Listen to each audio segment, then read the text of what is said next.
আল্লাহ নবী বলেছেন আমার কাছে তিনটা জিনিস প্রিয়, একটা হচ্ছে সুগন্ধি, একটা হচ্ছে নামাজ, আরেকটা হচ্ছে স্ত্রী। সুবহানাল্লাহ, স্ত্রী আমার কাছে প্রিয়। হুজুর বলেছেন তোমাদের মধ্যে সেই ব্যক্তি উত্তম যে ব্যক্তি তার স্ত্রীর কাছে উত্তম। আমি আমার স্ত্রীদের কাছে উত্তম ব্যক্তি। সুবহানাল্লাহ।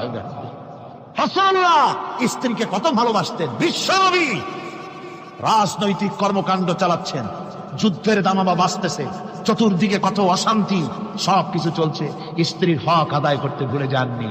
রাতের বেলায় হযরত আয়েশার বয়স কম, তাকে নিয়ে রাসূলুল্লাহ একটু সুযোগ পেয়েছেন, বলছেন আয়েশা সব তো ঘুমিয়ে, চলো আমরা একটু দৌড়াই। ওই যে দূরে একটা জিনিস দেখা যায়, দৌড় দাও দেখি কি আগে যায়। দুজনে দৌড় প্রতিযোগিতা করলেন। দৌড় প্রতিযোগিতায় হযরত আয়েশা ফার্স্ট হলেন, হুজুর পিছনে পড়ে গেলেন। হযরত আয়েশা খুব আনন্দ করলেন যে আপনি কিন্তু আমার সাথে দৌড়ে পারলেন।